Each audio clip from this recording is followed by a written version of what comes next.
Maybe it's because I've watched too much reality TV and like they do all that on reality TV. Hey everyone, welcome back to the channel, or welcome if you are new here. Hi, my name is Brooke, and on this channel we like to talk about lifestyle, personal finances, and all of that good stuff.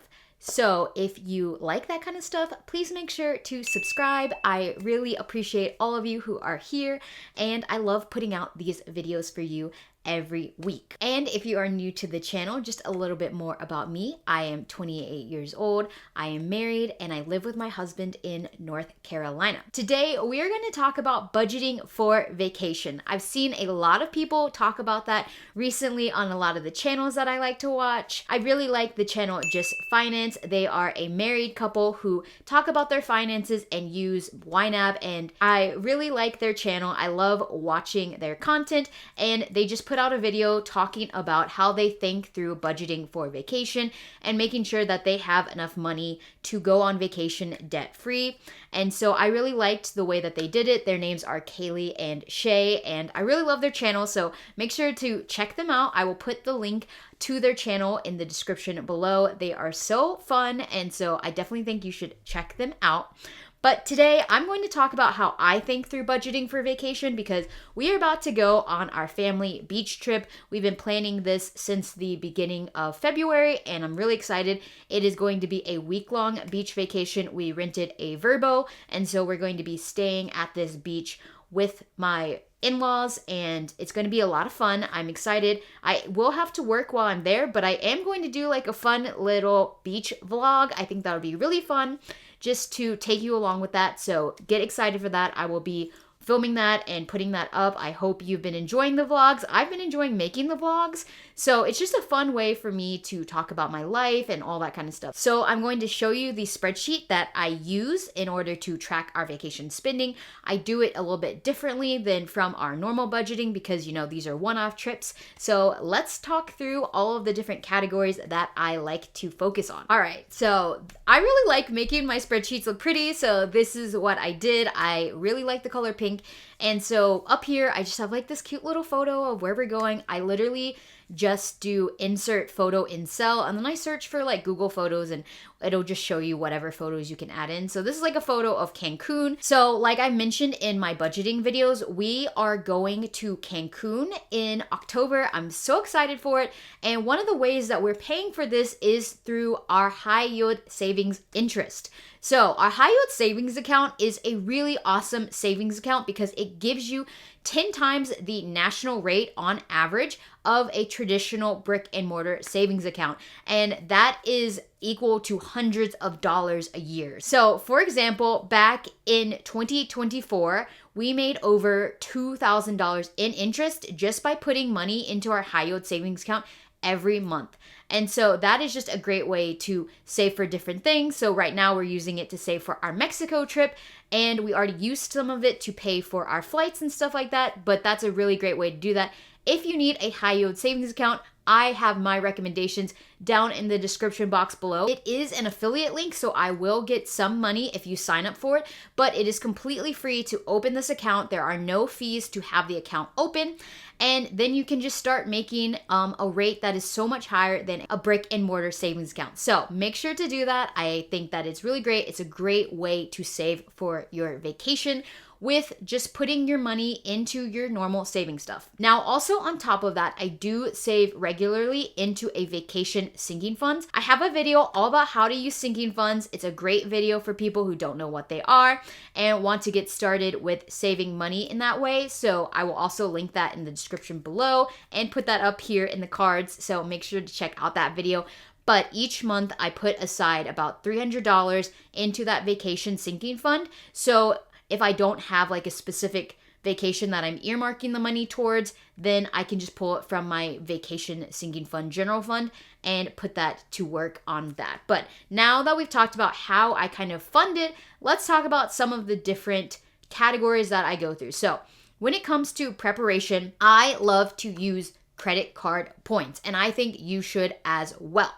So when we are prepping for this, you want to make sure that you have good credit cards that are going to be giving you good rewards. Now, this is a huge caveat. Do not get into credit card debt just to get credit card points. You are never going to make enough money back from those credit card points to make up for the fact that you're paying 22 to 30% interest. So don't get into credit card debt. If you are a responsible credit card user, go for it. But if you are not and you're in credit card debt, I recommend not doing that and just saving the traditional way, putting your money into your savings account each month and using that. Don't get into credit card debt.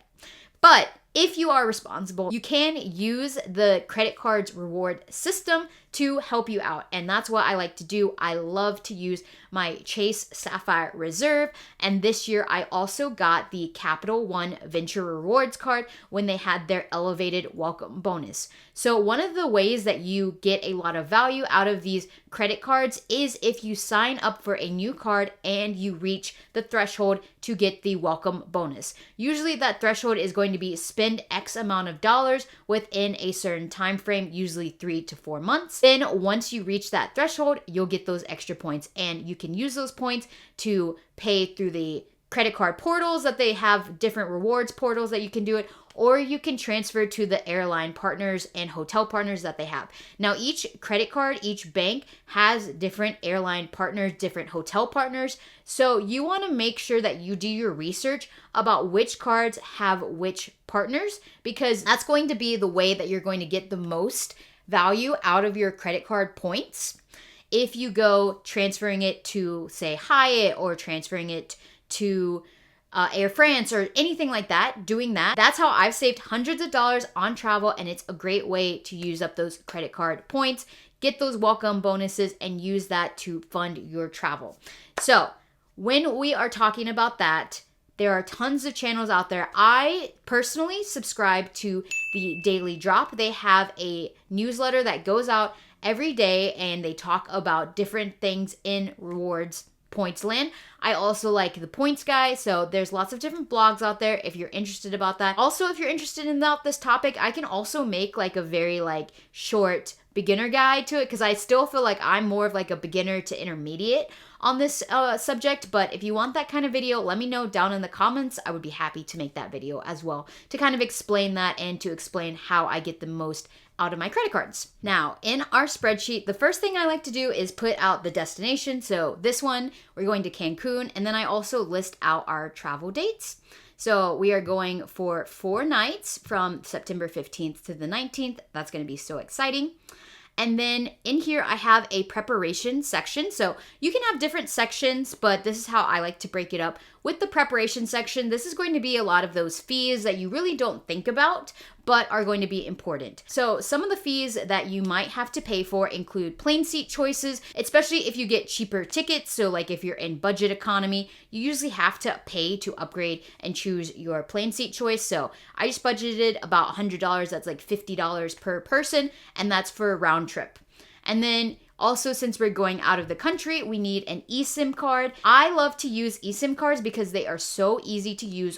If your phone has an eSIM compatibility, do that, because then you don't have to worry about changing in those little SIM cards and getting them lost and all that kind of stuff. You just do it, and it's just in your phone, and it works so well.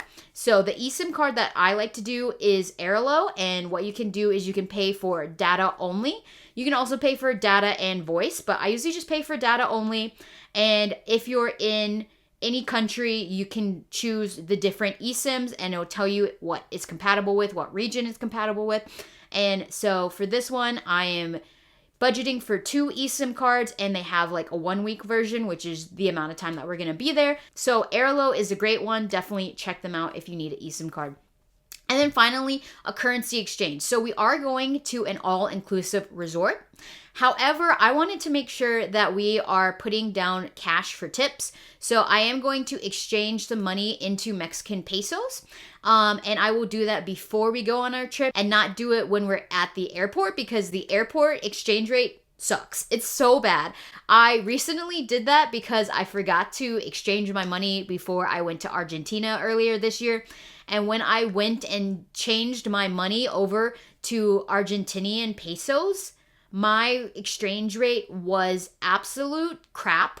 And I was so upset that I even did that, because I wasted so much money getting like a terrible exchange rate. So don't use the exchangers at the airport. Go to your local bank. So I have both a online bank and I also have a local credit union bank that I do. When I go to the credit union, I use that because I can cash checks, I can put in cash, but also I can go and get currency exchange from them, and they do not charge fees for currency exchange, which is so nice because every place else will charge you a fee. All you have to do is just go in, tell the teller, I want to get this type of currency and I want to exchange this US dollar amount to this exchange, and then they will go ahead and order it for you, and it takes a couple days, but then you go back and pick it up and you're all good to go, no fees. So that's what I'm doing, and I think for 4 days, I think $200 is going to be good. Next up is transportation. Now, when you're thinking about transportation, you do want to think about airfare if you are flying to your destination, or you want to think about your rental car if you are renting a car, or if you're driving your own car, you want to think about gas. And if you have a rental car, you also want to think about gas, because you do not want to put your rental car back in with no gas, because they're going to charge you like $10 a gallon. It's insane. So just fill up your car before you go back and put it to the rental exchange people, and they won't charge you for that. But anyway, so for the airfare, this is really low actually, and the reason why is because I use my credit card points, and I put a little message here. So this one I actually used Life Miles, which I think is through Qantas Air, which is an Australian brand. However, the flights are with United. You can transfer points to different airlines, and then because they are partnered up with different air partners, you can actually get seats on those different flights. You don't actually have to fly on their planes necessarily. So we're flying with United, but we got them through Life Miles. And then we transferred this from Capital One, and this is round trip. So this is like a really good round trip price, $56K for 2 seats round trip. And there is going to be taxes and fees associated with doing this. Sometimes it's really cheap, especially if you're flying in the US. It's only like $5.60 for transportation fees. However, if you're flying out of the US, you will have to pay a lot more in fees, especially if you're going to Europe or anywhere outside of the US. So this is what this number was. We ended up spending about $350 on those fees, but I think that's pretty good for round trip tickets for 2 people, only paying $350 out of pocket, because that's like $175 a person, which is like a super cheap round trip ticket. And all I had to do was transfer my 56,000 Capital One points to Life Miles and do that. And for all of these programs, you can sign up for a free program account, and then you can just start transferring over. It's usually instantaneous. Sometimes it takes up to 24 hours to get those transferred over, but it's free to open up accounts with all of these different ones, and you can have accounts for multiple different airlines. It really doesn't matter. I have accounts with like almost every single airline you can think of. Next, transportation and parking for this one. This is going to be on the ground transportation. So this will include a shuttle to the hotel that we're staying at. It will include any Ubers or anything that you take. So that's one of the things that you also need to remember, is that when you get to your destination, if you aren't using a rental car or your own car, you're going to need to be able to take the bus or take an Uber or that kind of stuff. So you got to think about adding that to that. So I put about $177. I always do my research about how much things are going to cost. And I also do my research about what are the safest options, especially when I'm going to a place that I've never been. I've never been to Mexico. So I did some research on the different ways to get from the airport to the hotel and the safest routes. And that's what I was told. And this will be including round trip riding to and from the airport. Next is any entertainment. So this is really depending on you and also depending on the length of your vacation. Sometimes you go on the more beach vacation, relax, sit by the pool, have a Mai Tai, that kind of stuff. And maybe then your entertainment budget will be a lot less because you're just going to enjoy the free amenities at the beach, at the pool, that kind of stuff. However, if you are going on like a European vacation, which is what my family did last year, there's going to be a lot of things that you probably want to do because it's going to be more of like a city vacation. You know, we went to London and Paris and we went and saw, you know, the Tower of London, the Eiffel Tower. We rode on those big like double-decker red buses. We went and had tea for tea time, so that kind of stuff. So it really depends on the type of vacation that you want. But my recommendation for this, and this is just my personal opinion, is you should probably have maybe like one set thing you're gonna do a day, and then, you know, kind of let your vacation go from there. I am just doing a cenote excursion, which is like one of those really like cool caves in Mexico where you can swim in them, and so that is $250. And I'm also going through a place that has pickup from the hotel. So that's another thing that you have to think about if you're at these places. Like, you have to think about like, how far away is this excursion from where you're staying, and how are you going to get to and from that excursion? So if you can find a place that will allow you to do an excursion and that includes your transportation to and from your hotel, that's going to save you so much money because you won't have to add that extra on top of it. So this includes all of that in that $250. And, you know, again, this is doing my research, finding reputable places that do that. So that's what I do. Next up is shopping, because, you know, even if you're not a shopper, like when you go on vacation, you're going to see something that you're going to like, and you're going to be like, I really want to take that home and have like a little bit of a souvenir from what we did. So I'm just putting in $100 here. I don't think we'll spend too much because, again, we're at an all-inclusive, so it's not going to be that crazy, but I'm going to want like a little something to bring home, maybe a little magnet, maybe a mug, something like that. Just something that I can, you know, put easily in my carry-on and take that with me, but I think $100 is good enough. Now, travel insurance is important. If you pay with your credit card, a lot of times your credit card has a built-in travel insurance protection. So read the fine print with it and understand what you have. But if you have a really good one, like the, you know, the Chase Sapphire Reserve or the Capital One or the Amex Platinum, you have a lot of travel insurance already included in your credit card, so you might not have to go through and buy external travel insurance. If you pay with your credit card, you might already have that travel protection in there. Also, if you're doing a rental car, you may have that as well. So when you're in the rental car thing, you can just say, oh, I don't need that extra, you know, insurance, because you usually have rental car insurance through your credit card. Again, read the fine print, understand all that, but that's why I don't have any budgeted for travel insurance. Next up is food and drink. So again, at an all-inclusive, you might not necessarily need this, but there are going to be like maybe some upcharges for like premium experiences. And, you know, if you want to have a more luxurious vacation, like this is going to be my luxurious vacation for the year, we are going to do a dinner on the beach. So I just looked up like what extra things they have at this hotel that we're going to. And they have a dinner on the beach package that you can do, and it's for 2 people. And I just like, I always have that vision of going and sitting on the beach, have candles, and like eat on the beach like al fresco style. I really think it'll be super fun.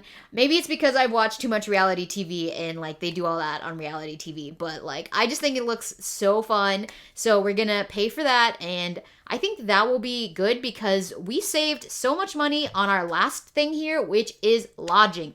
Now, with lodging, we are going to the Secrets Maroma Beach, which is an adults-only, all-inclusive place in Mexico. This is through the World of Hyatt, which is why we see that it is no money to me. Because Hyatt, if you use Hyatt points, you do not have to pay anything if you have the points to cover it. Because Hyatt, if you pay with points, you do not have to pay the resort taxes and fees. The points cover everything. Now, with other places like I think Marriott and maybe IHG as well, sometimes when you pay with points, you still have to pay those resort taxes and fees. So look into the program that you're doing and understand if you're going to have to be on the hook for anything. But with Hyatt all-inclusives, you don't have to pay anything as long as you have the correct amount of points. And Hyatt is probably one of my preferred places because it has a fixed award chart, which means that the prices are not going to go up or down with the day. It's going to be based on a fixed category, and they have different categories for their all-inclusives than they do for their regular ones. So you want to know the difference between those all-inclusive ones and the regular ones. Additionally, they have off-peak pricing, regular pricing, and on-peak pricing. So you want to also see if you can find a time when it's like that off-peak pricing, because that's when you're going to get the most bang for your buck. So we actually are getting the off-peak pricing here because it's in September. And so I'm excited because it'll still be warm. It'll be getting a little bit cooler because, we're getting closer to fall, but it'll still be nice and warm. So it's kind of like a shoulder season in my opinion. So this was 4 nights paid with credit card points, 100,000 points. And this was through my Chase points. And so then free lodging. So if I had paid this out of pocket, because I did the math, I wanted to make sure that I was getting a good points redemption.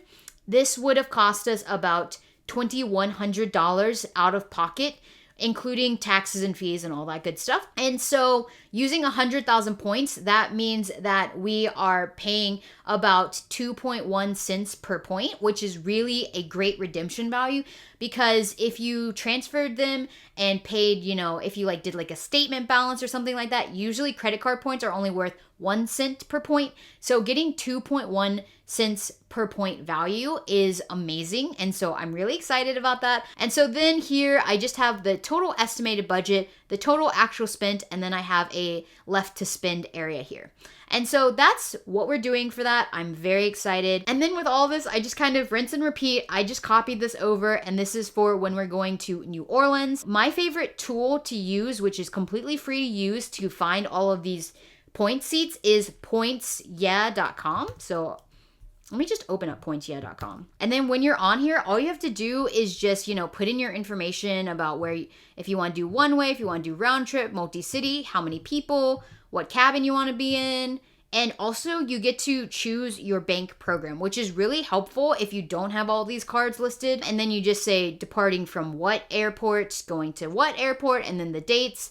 And then when you make that search, it'll give you a whole list of different ones. It'll tell you how many points per person and also how much the taxes are going to be. So you can do all of that math, and it will just scrape the web for all that. Now, they do change because a lot of places have dynamic pricing for seats. So if you see a really good value and you're like, oh, I'm ready to book this right now, you should probably book as soon as possible because it might go up. So just that's a warning that prices could change. So that's what I've got for you today in this video, all about how I budget for vacation.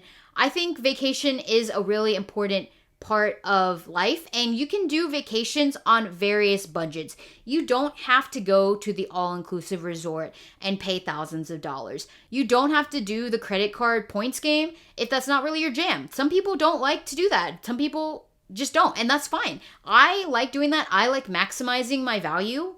But, if that's not something that you're interested in doing, because it does take time and research and you have to be diligent about it, then maybe what you do is you just save up the money ahead of time and pay for it out of pocket. And that's totally fine as well. Really, what I want to encourage you all is that vacation should be accessible to all, even if it's just taking a day trip to the beach that's within driving distance of your house. It doesn't have to be something insane. If you got this far in the video, comment down below beach, because that's where we're going next week and that's my next vlog. And let me know what you're excited for this summer. What vacations do you have planned? And what are you looking forward to? Thank you all so much for watching. As always, please make sure to like and subscribe. And I will see you all in my next video. Bye, y'all.